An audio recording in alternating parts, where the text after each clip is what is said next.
Aunty आप रुक क्यों गए? आई तो कितना अच्छा डांस करती है, करना आई। नहीं पूछा, मैं तो वो ऐसे ही बस।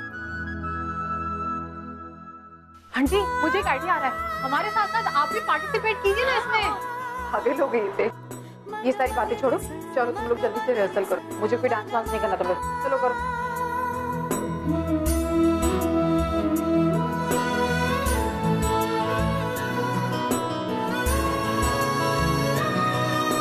हाँ अभी मैं तुम लोगों को एक चीज बताना चाहती हूँ, जब तुम लोगों की एंट्री होगी तो तुम दोनों का फेस इतना इतना कवर रहेगा। दुपट्टा निकाल। लेकिन हम ये सर क्यों कवर कर रहे हैं, इसमें फेस क्यों कवर हो रहा है? अरे स्टेप होता है। ये कैसा स्टेप है? फेस क्यों कवर करना? हम परफॉर्मर लोग हैं, हमें तो गर्व से अपना फेस दिखाना चाहिए ना स्टेज पे। ओह गॉड तेज, तुझे कौन समझाए? इस ट्रेडिशनल डांस में ना कुछ कुछ स्टेप्स ऐसे होते हैं जिससे तुम्हें अपना फेस कवर करना पड़ता है। तेज, ये स्टेप पसंद नहीं है कोई बात नहीं, हम एक काम करते हैं, स्टेप को बदल देते हैं, ठीक है? तुम दोनों अपना चेहरा कवर मत करना, ऐसे ही करके डांस करो, हाथ से करो, कैसे? ऐसे लगेगा जैसे तुम लोगों ने घूंघट लिया है, ठीक है? दिखाओ।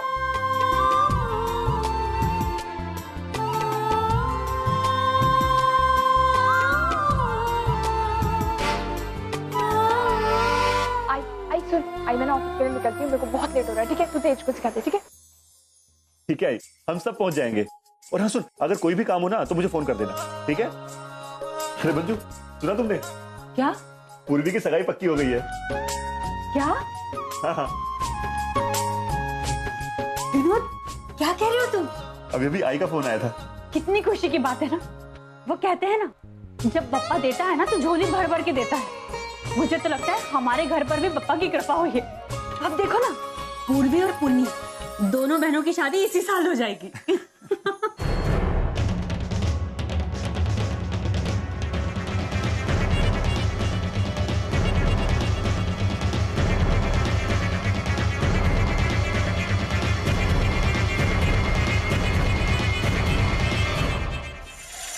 क्या हुआ पुन्नी, इतने टेंशन में क्यों है? तुझे याद है वो लड़की जिसने मेरा अफेयर सबके सामने एक्सपोज किया था, जिसकी वजह से मेरा बना बनाया खेल बिगड़ गया, मेरे सारे सपने टूट गए, जिसकी वजह से मैं इस मिडिल क्लास हालत में हूं। उसने मेरी जिंदगी तो बर्बाद कर ही दी और अब खुद किसी मिडिल क्लास आदमी के साथ शादी कर रही और उसी में खुश है। छोटे सोच की छोटी लड़की। लेकिन मेरी जिंदगी जीने का अंदाज कुछ और है। मैं किसी अमीर आदमी के साथ शादी करना चाहती हूँ, अमीर बनना चाहती हूँ, ऐशो आराम की जिंदगी चाहती हूँ। इसलिए तो मैंने वो अफेयर किया था। मुझे सख्त नफरत है इस मिडिल क्लास जिंदगी से। चिढ़ होती है मुझे जब आज भी आई के साथ बस और ट्रेन में ट्रैवल करना पड़ता, हर चीज में कॉम्प्रोमाइज। बचपन में भी आई और बाबा ने मुझे एक बड़े से स्कूल में एडमिशन तो दी थी, पर मेरी बाकी की जरूरतें वो कभी पूरी नहीं कर पाए। अरे स्कूल की फीस तक भरने के लिए घर के 4 खर्चे कम करने पड़ते थे। मेरे फ्रेंड्स के पास आलीशान घर होते थे, स्कूल से आने जाने के लिए गाड़ियां होती थी, जबकि मुझे स्कूल उस घटिया से बस में जाना पड़ता था। आज भी उनकी और मेरी जिंदगी में कोई फर्क नहीं होता। किसी अमीर आदमी से शादी करके अपनी गृहस्थी चला रही है या फिर अपने पापा का बिजनेस संभाल, और मैं वही मिडिल क्लास जिंदगी में अटकी हुई। लेकिन नहीं, अब और नहीं। मुझे ये समझौते की जिंदगी मंजूर नहीं। मेरी भी कुछ जरूरतें हैं जिन्हें मैं हर हाल में पूरा करना चाहती हूँ। वो पूर्वी, वो शायद उस मिडिल क्लास लड़के के साथ खुश भी रहे, क्योंकि उसकी लेवल ही उतनी है। उसकी कोई बड़ी जरूरतें तो कभी थी नहीं और ना कभी होंगी। उसे अपनी जिंदगी अपने शर्तों पर जीने का तरीका आता ही। उसकी जिंदगी में कोई हैपनिंग लड़का कभी नहीं आ सकता, कभी नहीं। समय कम इन। यस कम इन। पूर्वी, कुछ काम था? सर वो मुझे आपको थैंक्स कहना था। थैंक्स सर, किस लिए? आप हमारी चॉल का रेनोवेशन करा रहे हैं ना, उसी के लिए। यकीन मानिए सर, चॉल वाले सब लोग आपको बहुत दुआएं देंगे और सारी जिंदगी भर आपको याद भी रखेंगे। Well, I just hope it pays off. मतलब? मिस पूर्वी, एक्चुअली तुम तो जानती हो मैं ये ये सब अपनी कंपनी की गुडविल के लिए कर रहे हैं। हमारी जैसी मल्टीनेशनल कंपनीज जितना ज्यादा सोशल कॉजेज में ध्यान देंगी उतना ही ज्यादा हमारी गुडविल बढ़ती है। तो जितनी ज्यादा हमारी गुडविल उतने ज्यादा हमारे क्लाइंट, जितने ज्यादा क्लाइंट्स उतना ज्यादा प्रॉफिट। सिंपल। सर, मैं चाहूंगी कि आपकी ये कोशिश जरूर कामयाब हो, आपका और आपकी कंपनी का गुडविल एक साथ बढ़े और आपको ऐसे कई प्रोजेक्ट्स मिले। और देखना सर, ऐसा जरूर होगा। Thank you. क्योंकि जो इंसान दूसरों के बारे में सोचता है ना, पप्पा उसके बारे में सबसे पहले सोचते हैं। Once again thank you sir. It's okay. और हाँ सर, वो एक्चुअली चौल के सभी लोगों ने आपके लिए और मानव बाबा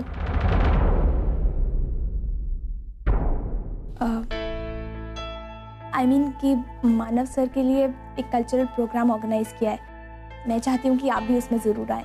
Well, पता नहीं कि मैं अपना काम खत्म करके कब तक आ पाऊंगा, बट मैं पूरी कोशिश करता हूँ। Come in. Come in.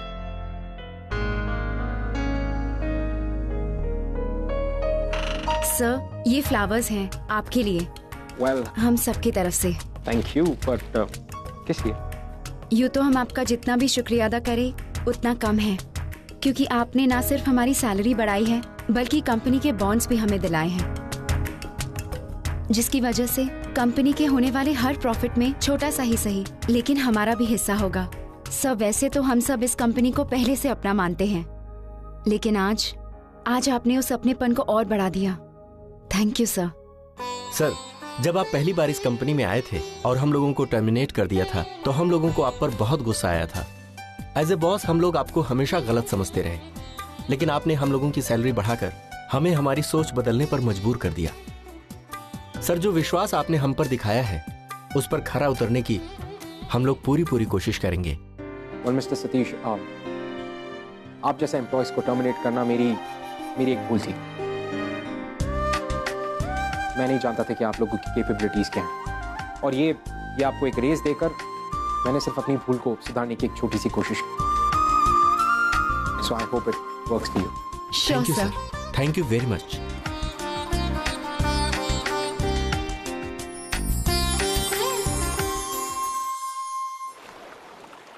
ये बढ़िया प्लान है। रात को दूध में गोली मिलाकर उसे मैं पिला दूंगा, सुबह तक काम तमाम। ना रहेगा बात, ना बचेगी बातुली, फिर मैं आजाद जिंदगी जीऊंगा।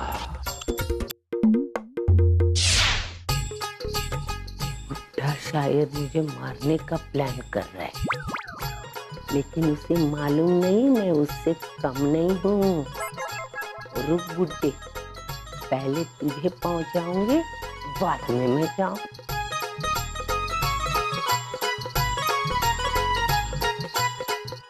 मुझे मारने का प्लान कर रहे थे ना? अरे मेरी इतनी अच्छी किस्मत का, और किस्मत होती भी तो मेरी हिम्मत कहाँ है? क्या देख रहे थे? कुछ नहीं, मेरे पुराने नाटक की सीरीज देख रहा था और डायलॉग याद कर रहा था। समाज सेवा और नहीं तो क्या? वाह, क्या दिन थे वो। वाह, वो नाटक के दिन, वो धमाल, वो मस्ती, वो तालियां, वो इतना पूरा भरा हुआ ऑडिटोरियम। अरे वाह वाह वाह, मैं ऐसे आजाद पंछी की तरह घुमा करता था, ऐसे ऐसे। तुम्हारे पर मैंने काट दिए पंछी नीचे, और ये पंछी के पर काटने के लिए मैं चाली के बच्चों को भेजती थी, बूढ़े को ढूंढ लाओ, तभी जाके बुढ़ा घर में आता था। पंछी पंछी पंछी, मेरी इतनी अच्छी किस्मत कहाँ। तुम्हारे साथ शादी करके मैंने जिंदगी बर्बाद कर दी। चाली में रह के बर्तन मांगे, कपड़े धोए, नीचे से पानी भरा।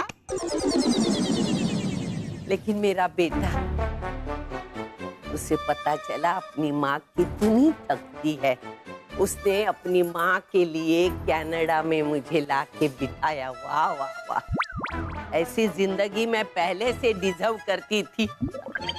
अभी तो मेरे बेटे ने वहाँ इंडिया में बड़ा सा घर बनाया है, सविता सदन। उसमें मॉडर्न फर्नीचर होगा, यहाँ वहाँ नए नए शो पीसेस होंगे, आजू बाजू में 10-12 नौकर होंगे और ये महलों की रानी वहाँ बैठेगी ऐसे। ये अच्छी गोली दी है मैंने, कम से कम गुड़िया का मुंह तो बंद रहता है। प्रोग्राम शुरू भी होने वाला है, मैं अभी तक तैयार ही नहीं हुई। तेज, तू भी अभी तक तैयार नहीं हुई? जल्दी तैयार हो, 20 मिनट में प्रोग्राम शुरू होने वाला है, पता है? अरे पूर्वी प्रॉब्लम हो गई है। क्या प्रॉब्लम? मुझे नमारी पहननी नहीं आती। अरे इतनी इजी तो होती है, ला मैं तुझे बता, ला दे।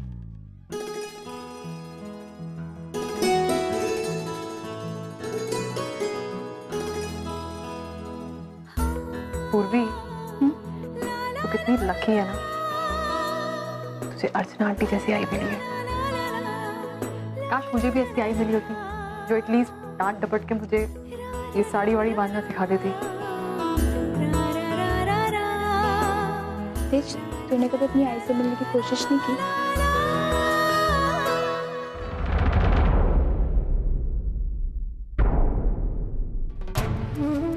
नहीं पूर्वी, ऐसी औरत से मिलने का कोई फायदा नहीं है जिसने हमें जन्म तो दिया है पर हमारी आई नहीं बन पाई वो कभी। याद होगा उसे कि उसकी 2 बेटियां हैं, जिंदा है, मर गई। फर्क पड़ता है उसे? मुझे नहीं लगता।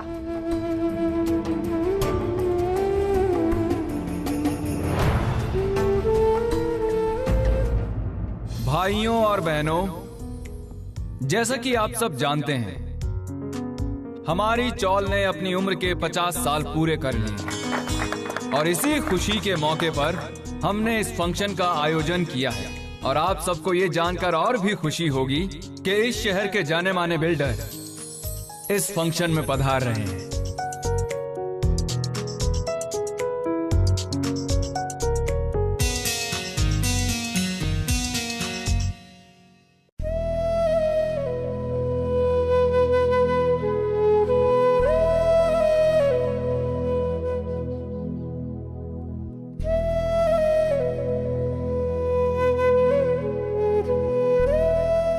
अच्छा लगा मानव ये सुनकर कि इस चौल का रिनोवेशन आपके हाथों हो रहा है। आपके इस एक फैसले ने ये साबित कर दिया कि 18 साल बाद भी आप अपने देश और अपने लोगों को नहीं भूले। आज भी आपके दिल में अपने चौल के लिए वही प्यार है, वही हमदर्दी। मानव, ना आप बदले हैं और ना आपकी इंसानियत बदली। मुझे यकीन है हमारी बेटियां भी इसी नक्शे कदम पर चल रही होंगी। पूर्वी, चलो चलो जल्दी चलो, वो लोग आ गए हैं। अरे चलो चलो चलो, thank God chief guest time पे आ गए। अब हम ना परफॉर्मेंस शुरू कर सकते हैं। मैं अपने परफॉर्मेंस के लिए सुपर एक्साइटेड हूँ। पूर्वी, वेट, आई एम कमिंग। तो भाइयों और बहनों, आखिर वो पल आ ही गया जिसका हम सबको बेसब्री से इंतजार था। हमारे सामने मौजूद हैं हमारे chief guest mister Manav Deshmukh और मिस्टर अर्जुन किर्लोस्कर।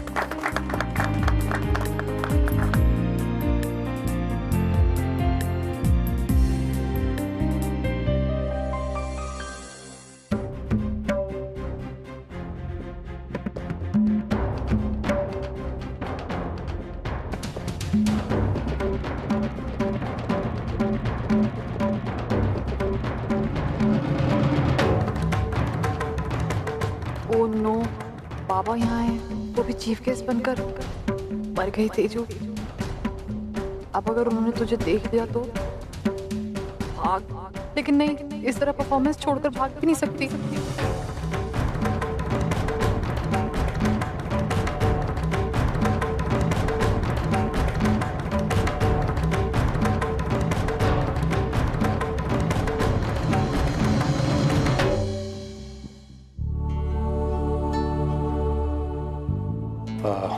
दामोदर जी।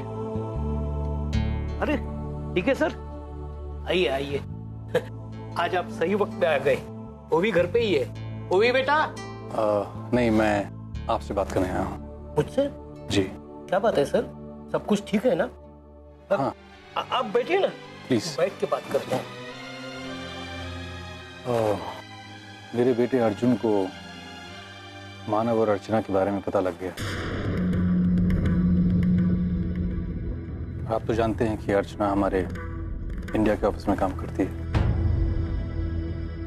वहां अर्जुन ने उसके मुंह से आशना का जिक्र सुना तो उसने मुझे फोन किया और उसने पूछा कि अर्चना आशना को कैसे जानती है। मुझे उसको बताना पड़ा कि आशना को नहीं, अर्चना मुझे भी बहुत अच्छी तरह जानती है। साथ साथ मुझे ये भी बताना पड़ा कि मानव और अर्चना का 6 महीने में डिवोर्स होने वाला और कोर्ट के ऑर्डर्स के मुताबिक उस वक्त तक उन लोगों को एक छत के नीचे रहना। ठीक है, वैसे भी एक ना एक दिन उसे इस बात का पता चलना ही था। वो दोनों एक ही ऑफिस में होते हैं। ऐसे हालात में ऐसी बातें छुपाना बहुत मुश्किल होता है। चलो अच्छा ही हुआ कि अर्जुन को अपने आप पता चल गया और उसने ये बात आपको बताई। इससे उसकी गलतफहमी तो दूर होगी। अब ठीक है, बस यही बात शेयर करने में आपके साथ आया था। चलो।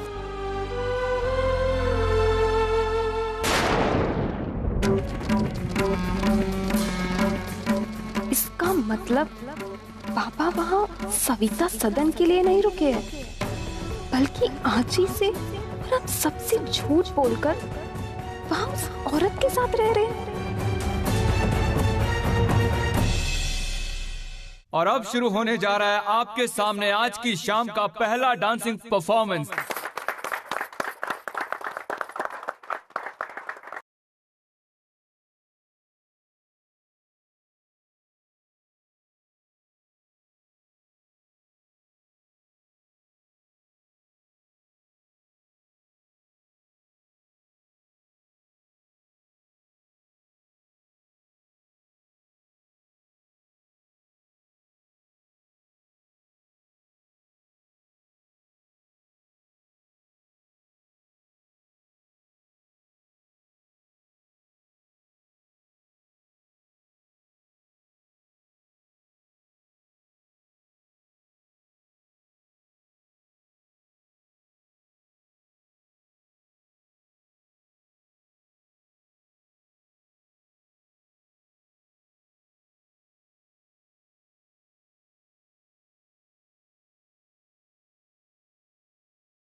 तुम लोगों की एंट्री होगी तो तुम दोनों का फेस इतना इतना कवर रहेगा। लेकिन हम ये सर क्यों कवर कर रहे हैं, इसमें फेस क्यों कवर हो रहा है?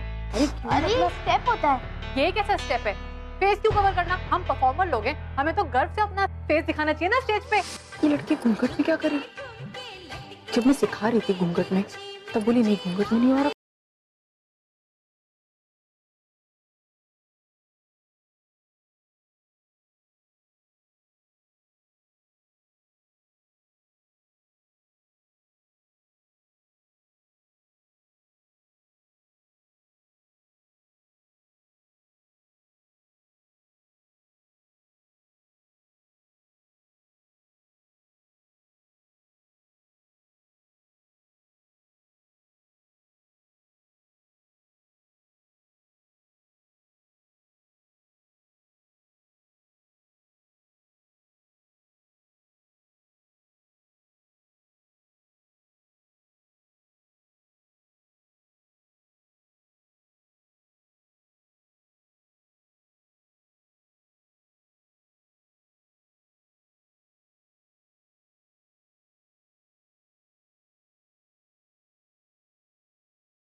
गॉड मैं वहां से भाग के आ गई, वरना आज खैर नहीं थी।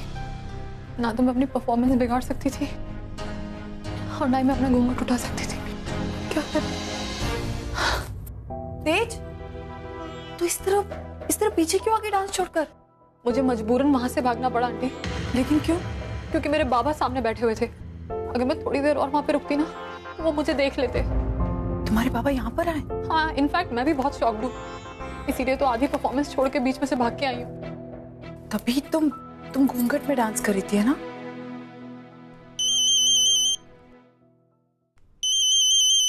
अरे फोन। एक मिनट, हाँ 1 मिनट आंटी। हे लेट लतीफ, ये बताने के लिए फोन किया ना तूने मुझे कि बाबा चौल में है? मुझे पता है और मेरे सामने ही बैठे हुए थे, लेकिन मैं उनके सामने से भागने में कामयाब हुई।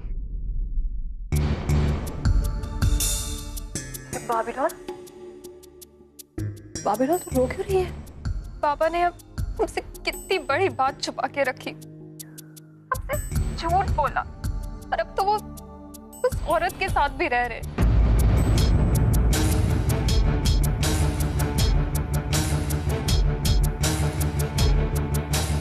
तू चिंता मत कर बाबीडॉल, मैं भी देखती हूँ बाबा उस औरत के साथ कैसे रहते हैं।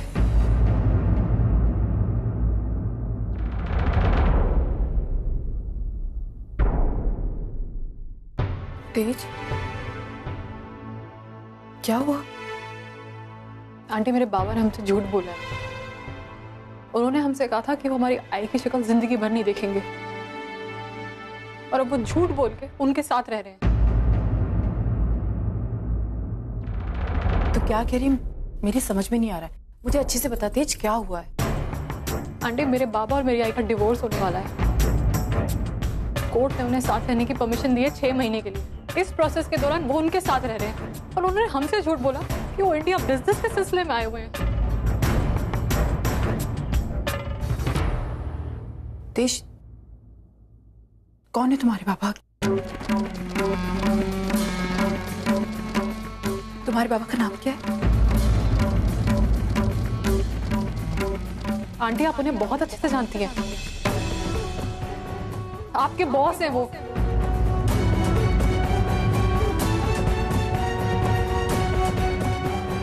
आइए मैं आपको दिखाती हूँ।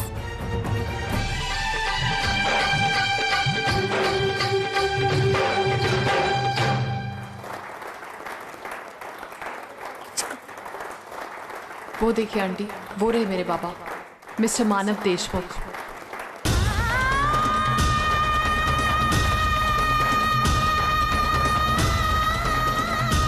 मैं उनसे ये पूछूंगी जरूर कि वो उस औरत के साथ कैसे रह सकते हैं।